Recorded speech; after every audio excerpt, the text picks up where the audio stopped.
नमस्कार। आज की बात में आपका स्वागत है। आज दोपहर 4 बजे जब प्रधानमंत्री मोदी ने देश को संबोधित किया तो उन्होंने एक बड़ी बात कही। उन्होंने कहा जब से अनलॉक 1 शुरू हुआ है देश में लापरवाही बढ़ती जा रही है। कोरोना को लेकर लोग की इस लापरवाही का असर कितना खतरनाक है इसकी कुछ तस्वीरें आज मैं आपको दिखाऊंगा। मैं आपको दिखाऊंगा कोरोना के कहर की ऐसी तस्वीरें जिन्हें देखकर आपके रोंगटे खड़े हो जाएंगे। मैंने आज की बात में पहले आपको अमेरिका की, ब्राजील की और स्पेन में मास ग्रेव की तस्वीरें दिखाई थी।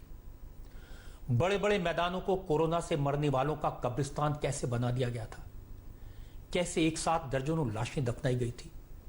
लेकिन वो दूसरे मुल्कों की तस्वीरें थी तो भी दर्द हुआ था। आज मैं आपको अपने मुल्क की तस्वीरें दिखाऊंगा तो आपको अपनी आंखों पर यकीन नहीं होगा। एक कब्र में कई लाशें और दफनाने का जो तरीका है उसे देखकर आपकी रूह कांप जाएगी। लेकिन ये विचलित करने वाली तस्वीरें, ये दर्द देने वाली तस्वीरें आपको दिखाऊं उससे पहले आज की अच्छी खबर आपको बता दूं। आज प्रधानमंत्री नरेंद्र मोदी ने एक बहुत बड़ा ऐलान किया।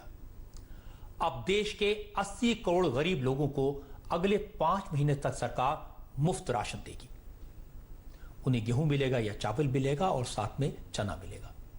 नवंबर तक सरकार हर गरीब परिवार के राशन का इंतजाम करेगी। प्रधानमंत्री ने कहा कि लोग अपना और अपने परिवार का ख्याल रखें, गरीब की थाली का ख्याल सरकार रखेगी। मोदी ने कहा कि सरकार गरीब के चूल्हे की आग को ठंडी नहीं होने देगी। जुलाई से धीरे धीरे त्योहारों का भी माहौल बनने लगता है।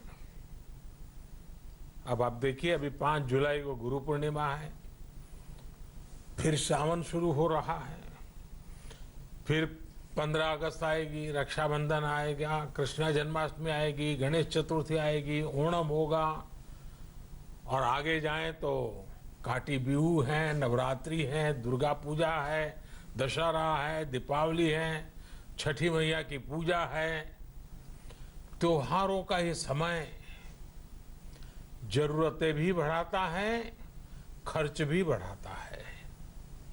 इन सभी बातों को ध्यान में रखते हुए ये फैसला लिया गया है कि प्रधानमंत्री गरीब कल्याण अन्न योजना का विस्तार अब दिवाली और छठ पूजा तक यानी नवंबर महीने के आखिर तक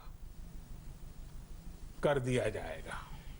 यानी 80 करोड़ लोगों को मुफ्त अनाज देने वाली ये योजना अब जुलाई, अगस्त, सितंबर, अक्टूबर, नवंबर में भी लागू रहेगी। सरकार द्वारा इन 5 महीनों के लिए 80 करोड़ से ज्यादा गरीब भाई बहनों को हर महीने परिवार के हर सदस्य को 5 किलो गेहूं या 5 किलो चावल मुफ्त मुहैया कराया जाएगा। और साथ ही प्रत्येक परिवार को हर महीने 1 किलो चना भी मुफ्त दिया जाएगा। जो लोग बड़े शहरों में रहते हैं, संपन्न परिवारों में रहते हैं, उन्हें शायद ये बात समझ ना आए, लेकिन गरीब आदमी जानता है कि आज नरेंद्र मोदी ने जो फैसला किया वो बहुत बड़ा फैसला है। 80 करोड़ लोगों को 8 महीने तक लगातार मुफ्त राशन देना, उनके खाने का इंतजाम करना, ये बड़ी बात है, नेक काम है। इस काम में सरकार के खजाने से 1.5 लाख करोड़ रुपए खर्च होंगे जो इनकम टैक्स पेयर की जेब से जाएंगे। इसलिए आज नरेंद्र मोदी ने इनकम टैक्स देने वालों की तारीफ भी की। लेकिन जरा सोचिए, हमारा देश कितना बड़ा है। अमेरिका जैसे 3 देशों को मिला ले तो उन्हें 8 महीने तक लगातार मुफ्त में खाना खिलाना, ब्रिटेन जैसे 12 मुल्कों की तादाद को, पूरी आबादी को खाने का इंतजाम करना, यह कोई आसान काम नहीं है। इसलिए प्रधानमंत्री नरेंद्र मोदी की तारीफ तो होनी चाहिए। आज मोदी ने कहा कि सरकार गरीबों की दिक्कत को समझ रही है। जो लोग रोजी रोटी की तलाश में दूसरे राज्यों में हैं, उन्हें सरकारी राशन लेने में दिक्कत ना हो, इसके लिए सरकार अब पूरे देश में एक राशन कार्ड की योजना लाएगी। यानी अगर कोई उत्तर प्रदेश का गरीब मजदूर है और वो महाराष्ट्र में काम कर रहा है तो उसे यूपी के राशन कार्ड पर ही सरकारी राशन मिल जाए। अब पूरे भारत के लिए एक राशन कार्ड की व्यवस्था भी हो रही है, यानी एक राष्ट्र एक ration card, one nation one ration card. इसका सबसे बड़ा लाभ उन गरीब साथियों को मिलेगा जो रोजगार या दूसरी आवश्यकताओं के लिए अपना गांव छोड़ करके कहीं और जाते हैं। मोदी ने जो गरीबों के लिए ऐलान किया उसका पूरे देश में स्वागत हुआ, लेकिन अब तक सोनिया गांधी ने इस फैसले पर कोई रिएक्शन नहीं दिया। और सोनिया गांधी का नाम मैंने इसलिए लिया क्योंकि कुछ दिन पहले सोनिया गांधी ने नरेंद्र मोदी को चिट्ठी लिखकर मांग की थी कि गरीब कल्याण योजना को सितंबर तक बढ़ाया जाए, सरकार सितंबर तक गरीबों को मुफ्त राशन का इंतजाम करे। आज प्रधानमंत्री मोदी ने इसे नवंबर तक बढ़ा दिया, लेकिन फिर भी कांग्रेस से कोई अच्छा रिएक्शन मिलेगा इसकी उम्मीद कम है, क्योंकि यह लगता है कि कांग्रेस का विरोध सिर्फ मोदी विरोध है और कांग्रेस शायद इसे समझने को तैयार नहीं है। लेकिन हम बात कर रहे थे मोदी की, मोदी ने एक और बड़ी बात कही। उन्होंने लोगों को कोरोना के खिलाफ सावधान किया। उन्होंने कहा कि आप सिर्फ अपना और अपने परिवार का ख्याल रखें, सरकार सबका ख्याल रखेगी। लेकिन साथ साथ नरेंद्र मोदी ने बड़े साफ साफ लफ्जों में कहा, जब से अनलॉक का प्रोसेस शुरू हुआ है तब से लोगों की लापरवाही बढ़ी है, ये चिंता की बात है, इस तरह की लापरवाही घातक है। हम ये भी देख रहे हैं कि जब से देश में अनलॉक 1 हुआ है, व्यक्तिगत और सामाजिक व्यवहार में लापरवाही जरा बढ़ती ही चली जा रही है। पहले हम मास्क को लेकर, 2 गज की दूरी को लेकर 20 सेकंड तक दिन में कई बार हाथ धोने को लेकर बहुत सतर्क थे। लेकिन आज जब हमें ज्यादा सतर्कता की जरूरत है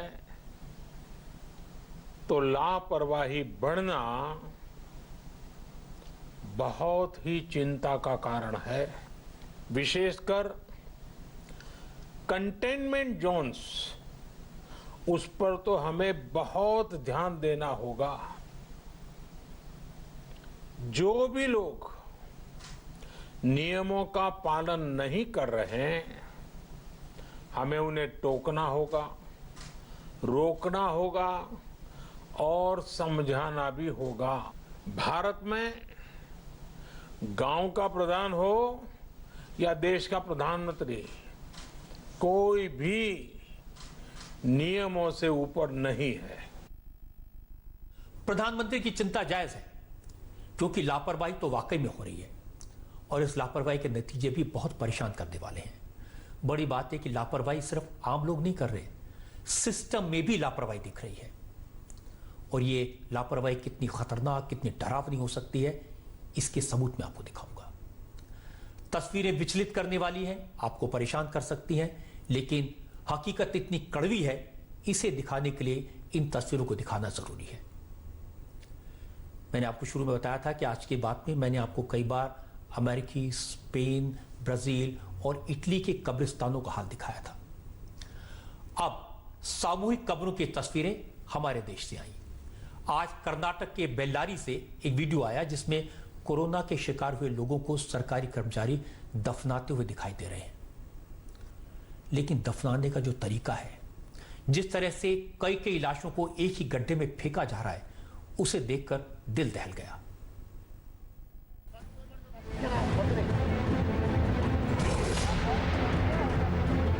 दिल कड़ा कर लीजिए, क्योंकि जो तस्वीरें स्क्रीन पर आने वाली हैं उन्हें देखकर आपकी रूह कांप जाएगी।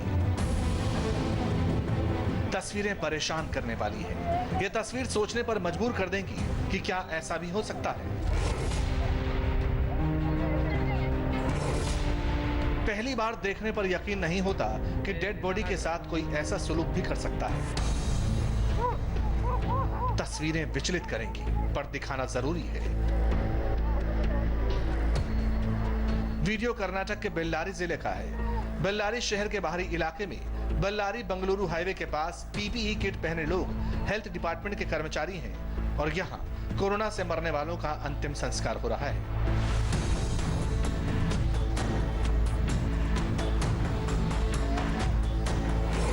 एक एक फ्रेम को ध्यान से देखिए। यहाँ तक तो बिल्कुल ठीक है। हेल्थ डिपार्टमेंट के कर्मचारी काले रंग के बॉडी बैग को हाथों में लेकर एक बड़े से गड्ढे की तरफ जाते दिखे, लेकिन गड्ढे के पास पहुंचते ही ये लोग डेड बॉडी को नीचे की तरफ फेंक देते हैं। इस डेड बॉडी को गड्ढे में फेंकने के बाद ये लोग मुड़ते हैं और दूसरी बॉडी लेकर आते हैं। इस बार भी डेड बॉडी को उसी तरह गड्ढे में फेंक दिया जाता है। ये जानवरों की लाशें नहीं हैं, इंसानों के शव हैं और इंसान ही इन शवों के साथ क्या सलूक कर रहा है, ये बेहद शर्मनाक है, शर्मसार करने वाला है।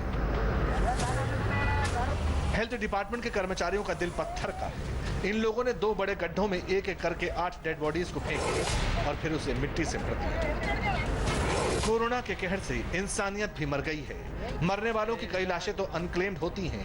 लावारिस लाशों का अंतिम संस्कार होता है। जिनका पता ठिकाना मालूम भी होता है, उनमें से भी ज्यादातर के परिवार वाले अंतिम संस्कार के वक्त मौजूद नहीं होते। इसलिए कुछ सरकारी कर्मचारी ऐसा व्यवहार करते हैं जिससे पूरा सिस्टम बदनाम होता है। असल में सरकार ने कोरोना से मरने वालों के अंतिम संस्कार का प्रोटोकॉल तय कर रखा है।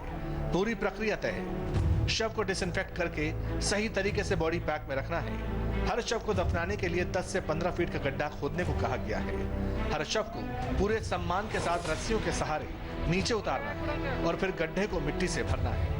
अगर संभव हो तो मृतक के परिवार वालों को अंतिम संस्कार के वक्त मौजूद रहने की इजाजत है, लेकिन हो क्या रहा है वो ये तस्वीरें देखने के बाद समझ आ जाएगा। हेल्थ डिपार्टमेंट के जरिए तय एसओपी के मुताबिक हर शव को दफनाने के लिए अलग अलग गड्ढा खोदना है, लेकिन बेल्लारी में हेल्थ डिपार्टमेंट के कर्मचारियों ने सिर्फ 2 गड्ढे खोदे और फिर इन गड्ढों में 4-4 शवों को इस तरह फेंक दिया गया।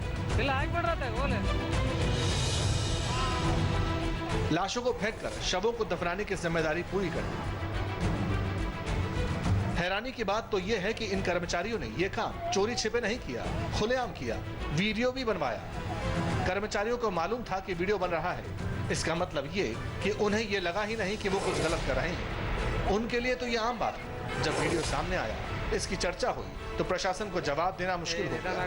बेल्लारी डिस्ट्रिक्ट एडमिनिस्ट्रेशन ने कह दिया कि प्रशासन को इस तरह की किसी वीडियो की जानकारी नहीं है, इसकी जांच कराएंगे। लेकिन ये सही है कि सोमवार को जिले में 12 लोगों की मौत हुई थी। इनमें से 8 डेड बॉडीज को यहाँ दफनाया गया। इस वीडियो को हमें वेरीफाई करना पड़ेगा। हमने उनसे पूछा तो वो कह रहे हैं कि ऐसा कोई वीडियो हमने नहीं बनाया, इसीलिए इस मामले की जांच होना जरूरी है। वीडियो में देखा जा सकता है कि बॉडी पैकिंग नियमों के अनुसार ही की गई है। इसमें कोई कोताही नहीं बरती गई, लेकिन इसे मानवीय तरीके से हैंडल करना था, जो कि होता हुआ नहीं दिखा। इसीलिए हमने जांच के आदेश दिए हैं। साथ ही मैंने इस विषय को लेकर जागरूकता लाने के भी निर्देश दिए हैं। हैरानी की बात यह भी है कि यह घटना कर्नाटक के हेल्थ मिनिस्टर श्रीरामुलु के इलाके की है। श्रीरामुलु बेल्लारी के ही रहने वाले हैं, इसलिए विरोधी दल सरकार से सवाल पूछ रहे हैं। विरोधी दलों के नेता कहते हैं कि जब हेल्थ मिनिस्टर के इलाके का ये हाल है, तो फिर दूर दराज के ग्रामीण इलाकों का क्या हाल होगा, इसका अंदाजा लगाया जा सकता है।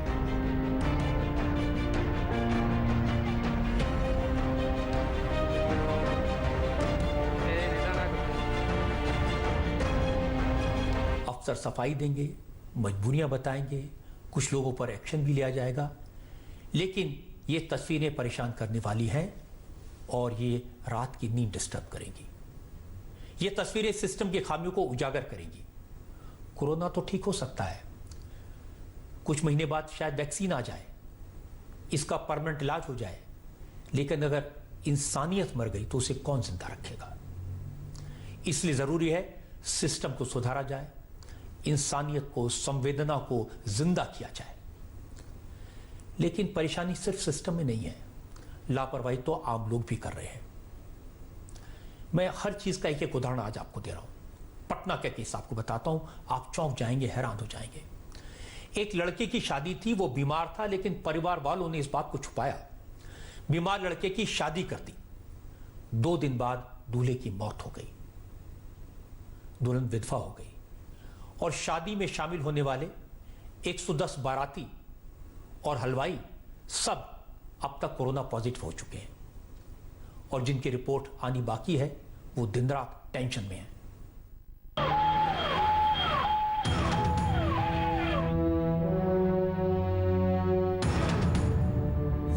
ये पटना का पालीगंज इलाका है जहां कल एक साथ 79 लोगों की कोरोना रिपोर्ट पॉजिटिव आने के बाद इलाके के लोग डरे हुए हैं। हर किसी को कोरोना का खौफ है।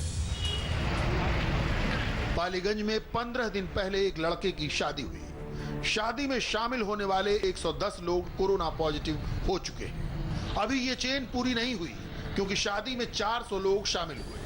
पिछले हफ्ते शादी में शामिल होने वालों का कोरोना टेस्ट हुआ। रिपोर्ट देखकर पटना डिस्ट्रिक्ट एडमिनिस्ट्रेशन के हाथ पांव फूल गए। 24, 25, 26 को सैंपल लिया गया था जिसमें टोटल 79 लोग पॉजिटिव निकले हैं, जिनको हम PSIC बिल्टा में भेज रहे हैं। पटना के पालीगंज के रहने वाले इंजीनियर अनिल चौधरी की शादी पटना की ही रहने वाली एक इंजीनियर लड़की से 15 जून को हुई थी। शादी के कुछ दिन पहले ही अनिल गुड़गांव से लौटे थे और वहां से आने के बाद से ही उनकी तबीयत थोड़ी खराब चल रही थी। किसी तरह शादी हुई, लेकिन शादी के 2 दिन बाद ही अनिल की तबीयत काफ़ी बिगड़ गई और उसी दिन उनकी मौत भी हो गई। उनका कोई कोरोना टेस्ट नहीं हुआ और परिवार वालों ने अंतिम संस्कार कर दिया।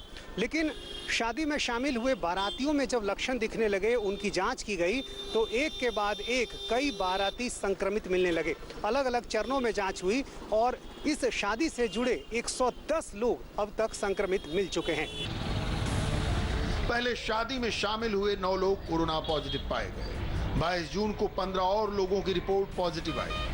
इसके बाद तो रोज कोरोना के नए केस सामने आ रहे हैं। कोविड-19 से आपका बचाव और सिर्फ आस पड़ोस के लोग ही कोरोना के शिकार नहीं बने। पालीगंज के शादी समारोह में मसौढ़ी ब्लॉक का एक परिवार भी शामिल हुआ था। इस परिवार के 7 लोग कोरोना पॉजिटिव पाए गए। पहली नजर में दिख रहा है कि पालीगंज में दूल्हे के परिवार ने लापरवाही दिखाई।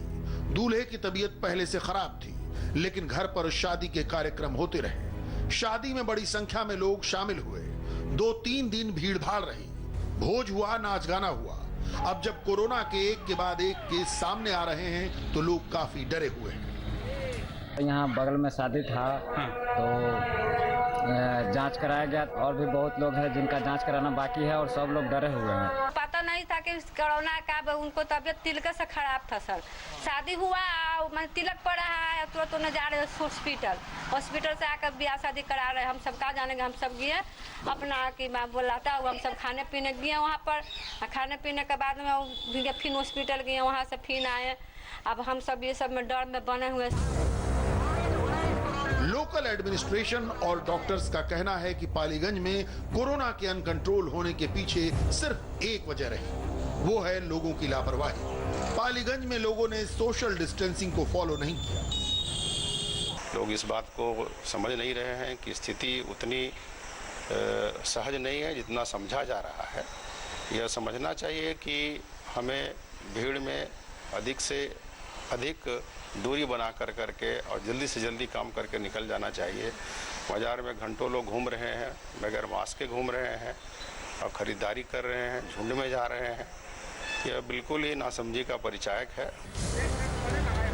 अब कोरोना के एक साथ 79 केस आने के बाद एडमिनिस्ट्रेशन ने सख्त रुख दिखाया है। पटना के डीहपाली, खपुरा और मीठा कुआं मोहल्ले को कंटेनमेंट जोन में तब्दील कर दिया गया है। घर से बाहर निकलने पर पाबंदी लगाई गई है। मोहल्ले में सिर्फ स्वास्थ्य विभाग के लोग जा सकते हैं। इसी के साथ कंटेनमेंट जोन को सैनिटाइज करने का काम भी तेज किया गया है।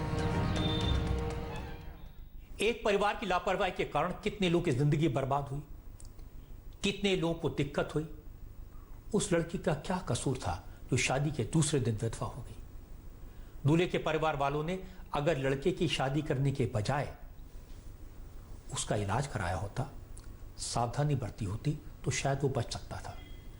अगर परिवार वालों ने सरकारी नियमों का पालन करते हुए 400 लोगों के बजाय कम लोगों को शादी बुलाया होता तो इतनी बड़ी संख्या में लोग कोरोना का शिकार न होते। इसमें लापरवाही प्रशासन की भी है। अगर प्रशासन ने इस तरह के आयोजन पर नजर रखी होती तो आज घर घर जाकर कोरोना के टेस्ट नहीं करवाने पड़ते। और इस तरह का मामला सिर्फ पटना में नहीं आया, जयपुर में भी आया। जयपुर में हमारे संवाददाता मनीष भट्टाचार्य को एक वीडियो मिला।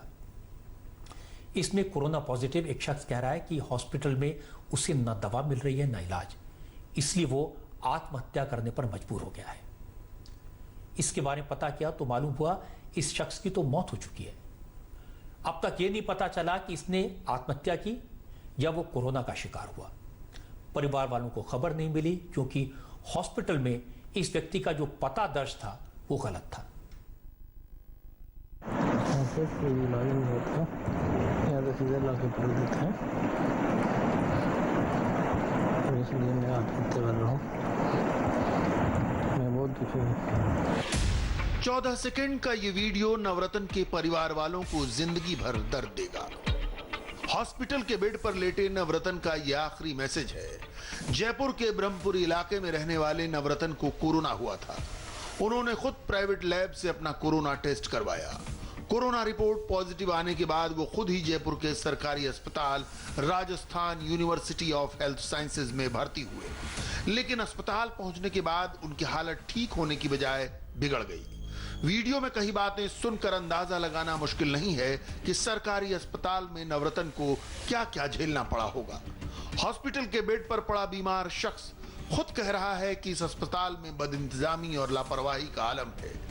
नवरत्न कहते सुनाई दे रहे हैं कि हॉस्पिटल में उनका कोई इलाज नहीं हो रहा। कोई इलाज नहीं होता, यहाँ तो सीधे लाके पड़ देते हैं, तो इसलिए मैं आत्महत्या कर रहा हूँ। मैं बहुत दुखी हूँ। जयपुर के सरकारी अस्पताल की लापरवाही से नवरत्न इतने परेशान हो गए कि उन्हें आत्महत्या के ख्याल आने लगे। आखिरी वीडियो मैसेज में नवरत्न कह रहे हैं कि वो अस्पताल के इलाज से दुखी हो गए हैं, अब वो आत्महत्या कर रहे हैं। कोई इलाज नहीं होता, यहाँ तो सीधे लाके पड़ देते हैं, तो इसलिए मैं आत्महत्या कर रहा हूँ। मैं बहुत दुखी हूँ। अस्पताल में भर्ती होने के 5 दिन बाद परिवार को सूचना मिली कि नवरत्न अब इस दुनिया में नहीं रहे। उनकी बॉडी हॉस्पिटल की मोर्चरी में रखी हुई है। यह खबर भी परिवार को अस्पताल की ओर से नहीं मिली। हॉस्पिटल में काम करने वाले एक शख्स ने परिवार को यह जानकारी दी तो परिवार के पैरों तले जमीन खिसक गई। पिताजी से बात हुई, उससे संबंधित पिताजी ने यही कहा कि मेरा यहाँ कोई इलाज नहीं हो रहा और मुझे यहाँ पे कोई दवा ना कोई मतलब खाना वगैरह कुछ नहीं आ रहा और मेरी हालत गंभीर है, मुझे यहाँ से ले जाओ। उसके बाद में अगले दिन हमारी फिर पिताजी से 16 तारीख को बात हुई कि फिर भी उन्होंने यही बताया कि मुझे यहाँ से ले जाओ, मेरा कोई इलाज नहीं हो रहा, गंभीर हालत हो रही है मेरी। हॉस्पिटल से इसके बारे में पूछा गया तो पता चला कि नवरत्न को हॉस्पिटल में भर्ती करते वक्त जो पता और फोन नंबर पर्ची पर लिखा गया वो गलत था। मरीज का पता जयपुर की जगह भरतपुर दर्ज हो गया, फोन नंबर भी बदल गया, जिसकी वजह से नवरत्न की मौत होने के बाद परिवार को सूचना नहीं मिल पाई। जयपुर के मुख्य चिकित्सा अधिकारी ने माना कि गलती हुई है। सरकार के निर्देश पे इसकी भी जांच की जाएगी कि इसमें क्या खामियां रही, ऐसी क्या बात रही कि पेशेंट को इतनी परेशानियां आई। और अब हम विश्वास है कि हम पूरी तरह चिकित्सा सुविधा लोगों को उपलब्ध करवा रहे हैं और कोई कमी है तो उसमें आरोग्य डिपार्टमेंट को बोलकर उसमें सुधार करवाएंगे। सबसे बड़ी खामी एक ये भी रही कि जब उनकी मौत हुई उसके बाद जो पर्ची मिलती है यानी जो डिस्चार्ज स्लिप होती है उसमें उनका एड्रेस ही गलत रहा। यही वजह थी कि नवरत्न के परिजन को सही समय पर सूचना नहीं मिली। तमाम लापरवाही अस्पताल प्रशासन की तरफ से है जिसको CMHO भी मानते हैं, लेकिन सबसे बड़ी बात कि अव्यवस्थाओं का आलम खुल के सामने आया है और अब इस पर हर किसी ने चुप्पी साध कर रखी है। सवाल उठता है कि नवरत्न ने जब आत्महत्या करने की बात कही और उसका वीडियो बनाया तो उसके बारे में किसी को पता क्यों नहीं चला। दरअसल नवरत्न ने ये वीडियो मैसेज अपने फोन में रिकॉर्ड कर लिया था।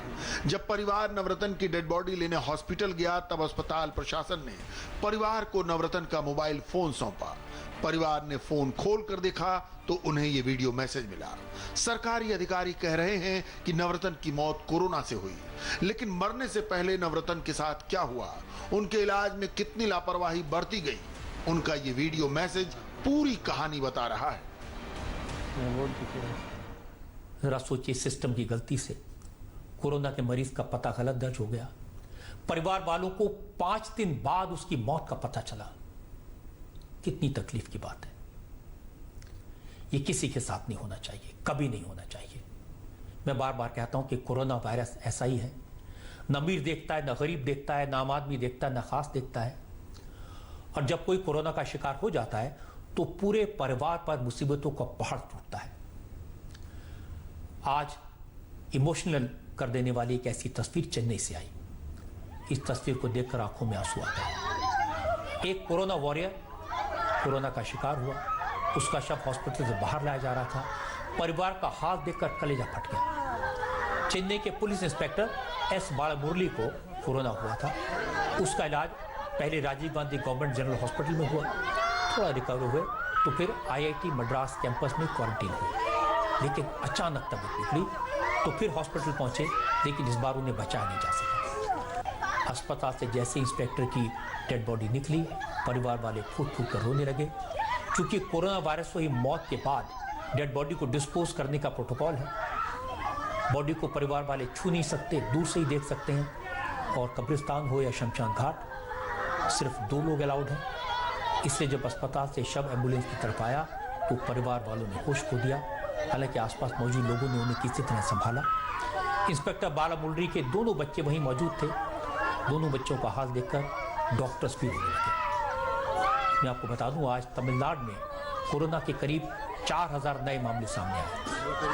अब तक 90,000 से ज्यादा केस आइडेंटिफाई हो चुके हैं। 1200 से ज्यादा लोगों की मौत हो चुकी है। तमिलनाडु के एजुकेशन मिनिस्टर को भी कोरोना हो गया है।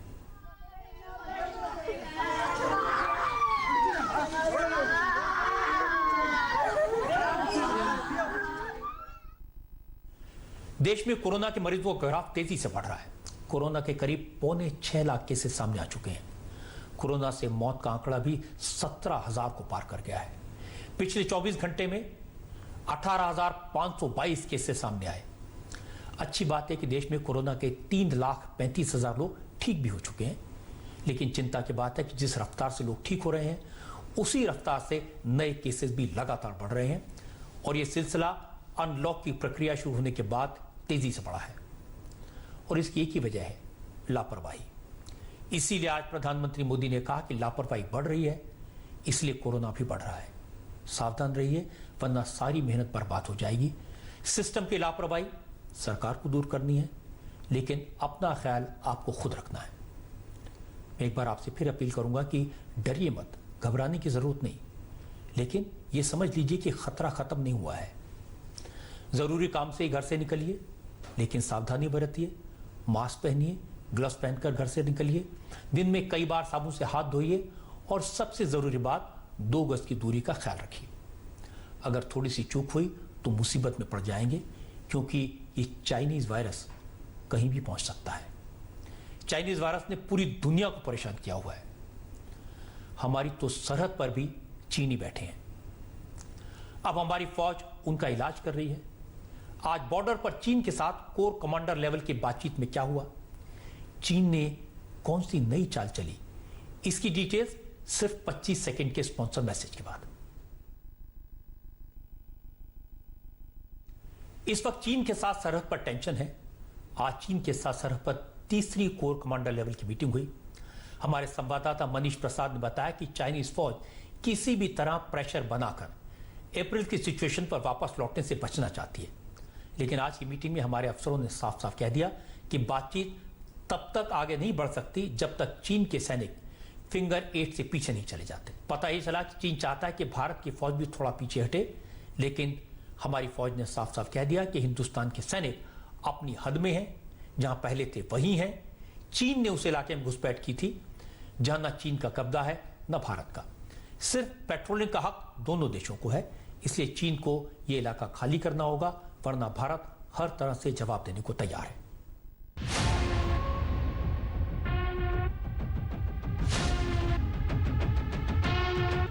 चीन के साथ 3 मीटिंग हो गई, लेकिन कोई बहुत बड़ा ब्रेक थ्रू नहीं मिला। अगर कुछ मिला तो चीन का धोखा। लेकिन इस बार भारत किसी झांसे में नहीं फंसेगा। अलर्टनेस और प्रिपेयर्डनेस टॉप लेवल की है। मोल्डो में आज हुई मीटिंग में इंडियन आर्मी की तरफ से 2-3 बातें बिल्कुल क्लियर कर दी गई। पहली बात तो यह कि चीन को पीछे हटना होगा, जहां 2 महीने पहले था वहां वापस जाना होगा। दूसरी बात यह कि चीन को फ्लैश पॉइंट वाली जगहों से अपनी सेना का जमावड़ा कम करना होगा, सेना और सामान लेकर चीन लौट जाए। तीसरी बात, चीन अप्रैल 2020 के स्टेटस क्यू को माने, भारत को इससे कम कुछ भी मंजूर नहीं। आज 3rd level core commander level meeting के अंदर दोनों तरफ से 12-12 सदस्य का डेलीगेशन है। भारतीय सेना की तरफ से 14 corps commander lieutenant general Harinder Singh, साथ में 3 डिव यानी त्रिशूल डिवीजन के commander major general Abhijit Bapat और brigadier operations brigade commander colonel operation समेत 2 चाइनीज इंटरप्रेटर इस कोर कमांडर लेवल मीटिंग का हिस्सा हैं। वहीं चाइना की तरफ से चाइनीज पीएलए के साउथ शिनजियांग मिलिट्री कमांड के कमांडर मेजर जनरल ल्यूलिन अपने साथ 2 इंटरप्रेटर और सीनियर कर्नल और सीनियर ब्रिगेडियर को लेकर इस मीटिंग पर ठीक 10:45 पर पहुंचे और मीटिंग शुरू हुई। अहम बात थी, अलग अलग एरियाज में चाइनीज अग्रेशन को लेकर भारत ने सीधी तरह से ऑब्जेक्ट किया और कहा कि चाइना को अप्रैल 2020 का स्टेटस को मानना पड़ेगा।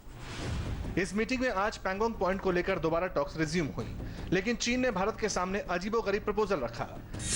चीन की तरफ से कहा गया कि अगर भारतीय सेना फिंगर 4 की बजाय फिंगर 2 पर जाए तो चाइनीज सेना भी फिंगर 6 पर पहुंच जाएगी। लेकिन भारत की तरफ से इस प्रपोजल को लेकर सख्त ऐतराज जताया गया, इसे सिरे से खारिज कर दिया। भारत ने चाइनीज कमांडर को कह दिया कि 1 इंच जमीन से पीछे नहीं हटेंगे। स्टेटस को चीन ने बदला है, इसलिए पीछे लौटना है तो चीन को लौटना पड़ेगा, वो भी ओरिजिनल पोजीशन पर, यानी फिंगर 8 के पीछे अपने पेट्रोलिंग कैंप में। इतना ही नहीं, चीन से क्लियर कट कह दिया गया कि चुमार सेक्टर से लेकर डीबीओ तक 832 किलोमीटर की लाइन ऑफ एक्चुअल कंट्रोल पर अपनी सेना की तादाद कम करते हुए पीछे हटे।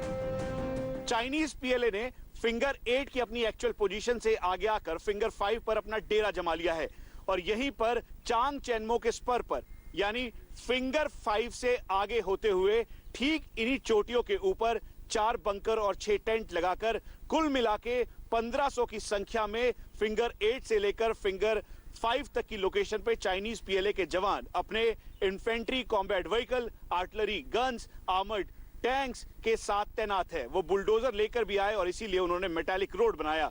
इंडिया टीवी को इस बात की भी जानकारी मिली है कि उन्होंने अलग अलग फॉर्मेशन के साथ हेलीपैड भी तैयार किया है। चाइनीज पीएलए की 362 बॉर्डर रेजिमेंट, 363 बॉर्डर रेजिमेंट, इन सभी में अपने 1000 से 1500 सैनिकों के साथ तैनात है। इंडिया टीवी को इस बात की पुख्ता जानकारी मिली है कि भारत की तरफ से साफ कर दिया गया है कि चाइनीज पीएलए को 1 इंच भी आगे नहीं बढ़ने दिया जाएगा और यही वजह है कि ऑल्टरनेटिव एक्सेस के तौर पर प्लान बी बनाते हुए भारतीय सेना ने चाइनीज पीएलए को अब इसी स्पर पर ब्लॉक कर दिया है और आगे नहीं बढ़ने दिया जा रहा है। बातचीत का दूसरा अहम मुद्दा गलवान इलाके का पेट्रोलिंग पॉइंट 14, पेट्रोलिंग पॉइंट 15 और पेट्रोलिंग पॉइंट 17 रहा।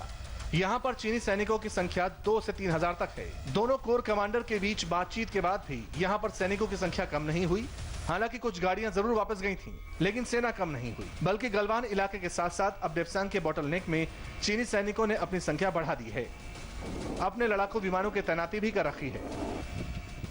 चीन की ये 3 किलोमीटर वाली साजिश है। कोर कमांडर लेवल मीटिंग में मेजर जनरल ल्यूलिन ने कहा कि म्यूचुअल डिसएंगेजमेंट के तहत दोनों देशों की सेनाओं को 3-3 किलोमीटर पीछे जाना पड़ेगा।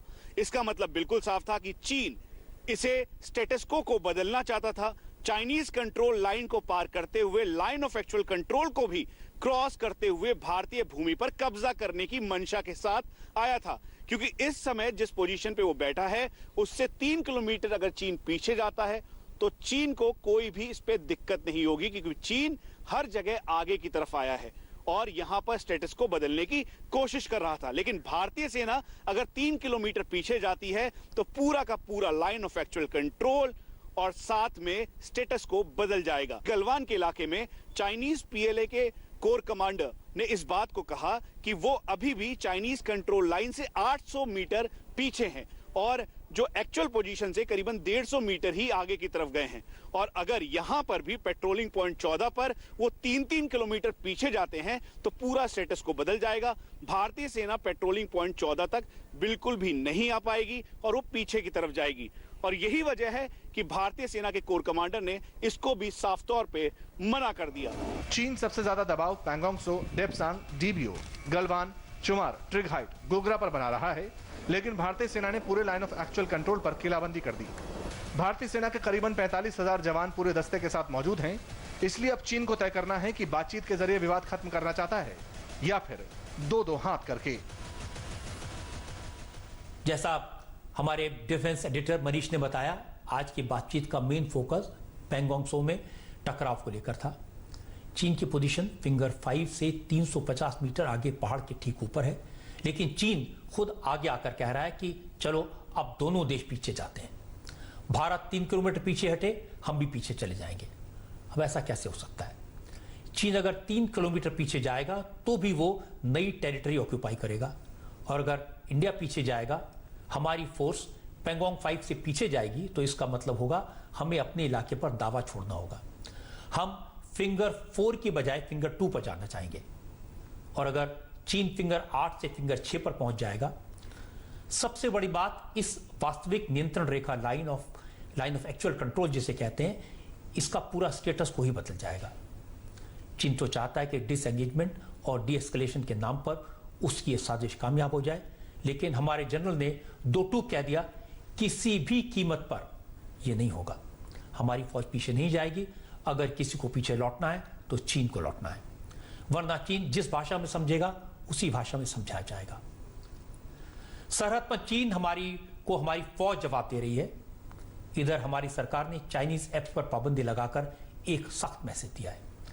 इसका चीन पर क्या असर हुआ, यह मैं आपको दिखाऊंगा एक छोटे से ब्रेक के बाद।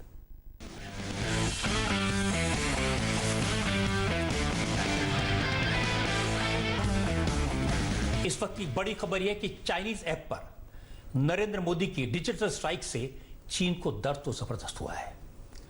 चीन ने भारत सरकार के इस एक्शन को WTO के नियमों के खिलाफ बताया है। भारत सरकार से इसके बारे में बात करने को कहा है।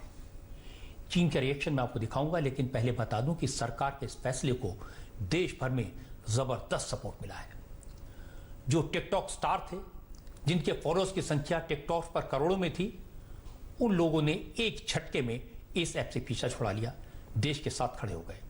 इसके अलावा गौर करने वाली बात यह भी है कि ये चाइनीज ऐप हमारे करोड़ों लोगों की जानकारी, उनका डेटा चोरी कर रहे थे, हमारी साइबर सिक्योरिटी के लिए खतरा बन गए थे।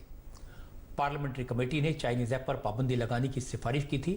अब सरकार ने फैसला कर दिया, और आज प्रधानमंत्री मोदी ने भी कहा, अब स्वदेशी की राह पर चलेंगे, देश को आत्मनिर्भर बनाएंगे।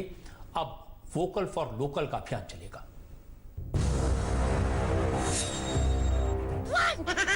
चश्मे के साथ 60 केजी होगा। ये वो टिकटॉक स्टार हैं जिनके इस सोशल मीडिया प्लेटफॉर्म पर लाखों फॉलोअर हैं। टिकटॉक के जरिए इनकी जबरदस्त कमाई होती है, लेकिन जब देश के साथ खड़े होने की बात आई तो इन्हें ऐसा करने में थोड़ा भी गम नहीं हुआ। पटियाला बेब्स और ये रिश्ता क्या कहलाता है जैसे सीरियल्स में काम कर चुकी अशनूर कौर के टिकटॉक पर 3.2 मिलियन यानी करीब 32 लाख फॉलोअर थे, लेकिन अशनूर ने कहा, देश से बड़ा कुछ नहीं। ये जो डिजिटल स्ट्राइक हुई है, अभी जो डिसीजन लिया है हमारी इंडियन गवर्नमेंट ने सारे चाइनीज ऐप्स को बैन करने का, I am really happy with this decision. मैं तो बहुत ज्यादा खुश हूँ घर में। जन्नत जुबैर के तो टिकटॉक पर 27 मिलियन फॉलोअर हैं, यानी करीब 2 करोड़ 70 लाख फॉलोअर। टिकटॉक पर उनके एक एक वीडियो को कई मिलियंस व्यूज मिलते थे, लेकिन जन्नत ने भी कहा कि टिकटॉक से ज्यादा जरूरी देश है। देश के लोगों का जज्बा ऐसा ही है। 130 करोड़ लोग अपनी सेना और सरकार के साथ खड़े हैं, लेकिन इससे भी ज्यादा जरूरी बात यह है कि सरकार ने यह फैसला भावनाओं में बहकर नहीं लिया। ये देश की सुरक्षा का सवाल था। चाइनीज ऐप्स देश की साइबर सिक्योरिटी के लिए खतरा थे। आपको जानकर हैरानी होगी कि आज से करीब 1 साल पहले पार्लियामेंट की स्टैंडिंग कमेटी इन ऐप्स पर बैन लगाने की सिफारिश कर चुकी थी। कांग्रेस नेता शशि थरूर ने भी टिकटॉक को लेकर लोकसभा में सवाल उठाया था। जुलाई 2019 में शशि थरूर ने लोकसभा में कहा था, टिकटॉक ऐप के जरिए हिंदुस्तानियों का डेटा इलीगल तरीके से चीन पहुंच रहा है। यह राष्ट्रीय सुरक्षा के लिए खतरा है। अमेरिका में भी टिकटॉक यही काम कर रहा था, इसलिए अमेरिका ने टिकटॉक पर डेटा इकट्ठा करने को लेकर $57 लाख का जुर्माना लगाया। टिकटॉक ही नहीं, हेलो वीगो लाइव समेत चीन के दूसरे सोशल मीडिया ऐप भी सरकार के रेडार पर थे। दुनिया भर में 200 करोड़ से ज्यादा लोगों ने टिकटॉक डाउनलोड किया है। इसका 30% अकेले भारत में डाउनलोड हुआ है। अक्टूबर से दिसंबर के क्वार्टर में भारत से टिकटॉक को 25 करोड़ की कमाई हुई। लेकिन भारत में टिकटॉक जिस स्पीड से बढ़ रहा था, जितने ज्यादा घंटे का कंटेंट क्रिएट किया जा रहा था, उसके बाद टिकटॉक ने इस जुलाई से सितंबर के फाइनेंशियल क्वार्टर में 100 करोड़ की कमाई का टारगेट रखा। लेकिन मोदी सरकार की डिजिटल सर्जिकल स्ट्राइक से उसकी तमाम उम्मीदें धरी रह गई। आश्चर्य में और आज देश के नाम संबोधन में प्रधानमंत्री ने कहा भी, अब इकोनॉमिक एक्टिविटीज को बढ़ाना है और इसका मंत्र होगा वोकल फॉर लोकल। हम सारी एहतियात बरतते हुए इकोनॉमिक एक्टिविटीज को और आगे बढ़ाएंगे। हम आत्मनिर्भर भारत के लिए दिन रात एक करेंगे। हम सब लोकल के लिए वोकल होंगे। इसी संकल्प के साथ हम 130 करोड़ देशवासियों को मिलजुल करके संकल्प के साथ काम भी करना है, आगे भी बढ़ना है। साध्य तो था, छूट गया। वोकल फॉर लोकल के तहत अब टिकटॉक के अल्टरनेटिव एप्स की तलाश शुरू हो गई है। कुछ इंडियन एप्स ऐसे हैं जिन्हें लोग पहले ही टिकटॉक के विकल्प के तौर पर डाउनलोड करना शुरू कर चुके हैं। इनमें से एक है चिंगारी ऐप। अब तक चिंगारी ऐप को 30 लाख बार डाउनलोड किया जा चुका है। 6 लाख से 30 लाख डाउनलोड तक पहुंचने में इसे महज 10 दिन लगे। यानी पिछले 10 दिन से रोजाना 2 लाख से ज्यादा बार ये ऐप डाउनलोड हो रहा है। इसी तरह 3 इडियट्स फिल्म से मशहूर हुए लद्दाख के साइंटिस्ट सोनम वांगचुक ने टिकटॉक के अल्टरनेट के तौर पर रोपोसो को प्रमोट किया है। मित्रों, ऐप को भी टिकटॉक का विकल्प बताया जा रहा है। चाइनीज ऐप बैन करने के सरकार के फैसले से चीन परेशान तो है, चीन को दर्द भी हुआ है। आज चाइनीज फॉरेन मिनिस्ट्री के स्पोक्सपर्सन जाओ लिजियान ने चाइनीज ऐप्स पर बैन के फैसले पर नाराजगी जताई। लिजियान ने कहा कि चीन भारत सरकार के फैसले से चिंतित है। भारत सरकार की जिम्मेदारी है कि वो चीन समेत दुनिया भर के इन्वेस्टर्स के कानूनी हकों की रक्षा करे। वैसे चीन भारत के फैसले का स्वागत तो नहीं करता, इसलिए उसकी प्रतिक्रिया वही है जैसी उम्मीद थी, एक्सपेक्टेड था। हैरानी की बात है कि चीन का विदेश मंत्रालय कह रहा है कि चाइनीज ऐप्स पर पाबंदी का भारत सरकार का फैसला भारत के लोगों को नुकसान पहुंचाएगा। अब इस पर हंसे नहीं तो क्या कहें। चीन जानता है यह शुरुआत है, ऐप्स के बंद होने के बाद चाइनीज कंपनियों को नुकसान होगा। अगर इस सिलसिला आगे जारी रहा, इसी तरह के कड़े फैसले हुए तो क्या होगा। जिस तरह से देश में चाइनीज सामान के खिलाफ माहौल बन रहा है, जिस तरह से लोग चीन के खिलाफ सड़कों पर उतर रहे हैं, उसके बाद सरकार चाइनीज कंपनियों के खिलाफ और भी सख्त रुख अपना लेगी। चीन की दुकान भारत में बंद हो जाएगी। इसलिए चीन शुरू में आंखें दिखाएगा और जब बात नहीं बनेगी तो नजरें चुराकर भाग जाएगा। ये उसकी फितरत है, ये उसका कैरेक्टर है। हमारी सरकार, हमारी फौज और हमारे लोग चीन का इलाज ढंग से कर रहे हैं। इन सब के बीच एक अच्छी खबर भी आई है। देश में चाइनीज वायरस, कोरोना वायरस के वैक्सीन का ह्यूमन ट्रायल शुरू हो गया है। इसकी डिटेल्स एक ब्रेक के बाद।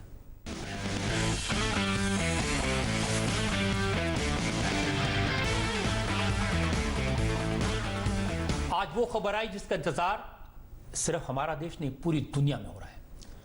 पूरी उम्मीद है कि कोरोना का इलाज सबसे पहले भारत की कंपनी खोज लेगी। कोरोना वैक्सीन की सबसे पहले भारत में बनने की खबर मिलेगी। भारत बायोटेक नाम की कंपनी ने दावा किया कि उसने जो वैक्सीन बनाई है उसका ट्रायल सफल रहा है और DGCI इस वैक्सीन के फर्स्ट ह्यूमन ट्रायल को मंजूरी दे चुका है।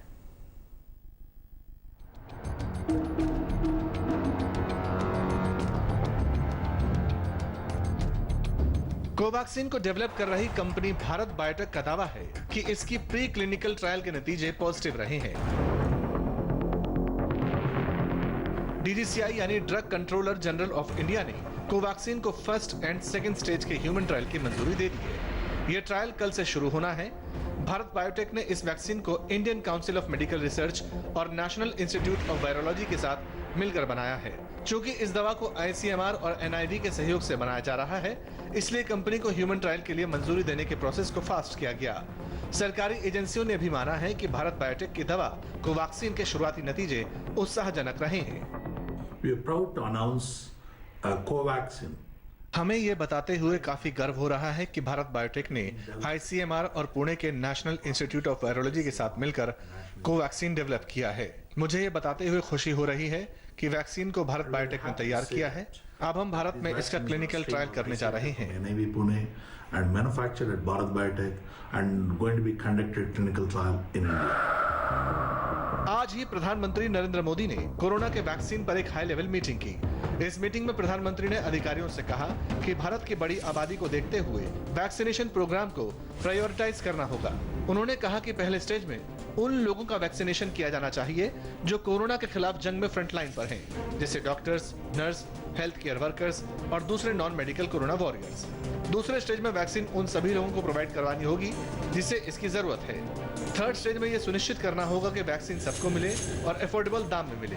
और चौथे स्टेज में इस बात का ख्याल रखना होगा कि वैक्सीन के प्रोडक्शन प्रोसेस की सही तरीके से तकनीक के सहारे मॉनिटरिंग हो। वैसे इस तरह के निर्देश तो तभी दिए जाते हैं जब वैक्सीन का ट्रायल एडवांस स्टेज में हो। हालांकि वैक्सीन बनाने की दौड़ में भारत अकेला नहीं है। ब्रिटेन में ऑक्सफोर्ड यूनिवर्सिटी की वैक्सीन का ह्यूमन ट्रायल शुरू हो गया है। ये वैक्सीन क्लिनिकल ट्रायल के स्टेज में सबसे आगे थर्ड फेज में है। 2000 लोगों पर ह्यूमन ट्रायल के नतीजे जुलाई अंत तक आ जाएंगे। अमेरिका में बन रही कोरोना वैक्सीन अभी फेज 2 में है। तीसरे फेज का ट्रायल बाकी है। चाइनीज वैक्सीन भी ह्यूमन ट्रायल के फेज 2 में है। वैक्सीन का चीन के साथ कनाडा में भी ह्यूमन ट्रायल चल रहा है। जुलाई के आखिर तक फेज 2 के रिजल्ट आएंगे, फिर फेज 3 शुरू होगा। इस वक्त पूरी दुनिया में कोरोना के वैक्सीन को सबसे पहले बनाने का कंपटीशन चल रहा है। बड़े बड़े मुल्क के साइंटिस्ट दिन रात वैक्सीन की खोज में लगे हैं। उम्मीद करनी चाहिए इस रेस में भी भारत जीतेगा। सबसे पहले वैक्सीन अपने ही देश में बने। पूरी दुनिया को कोरोना की दवा का इंतजार है, कोरोना की वैक्सीन का इंतजार है। सारी दुनिया के साइंटिस्ट लगे हुए हैं। हालांकि अभी तक कामयाबी नहीं मिली है, लेकिन जो खबरें आ रही हैं, ट्रायल के बारे में जो दावे किए जा रहे हैं, उससे भरोसा तो पैदा होता है कि कोरोना का राज जल्द निकलेगा। लेकिन हमारे देश का फोकस इस वक्त चाइनीज वायरस से इलाज के साथ साथ चीन के इलाज पर भी है।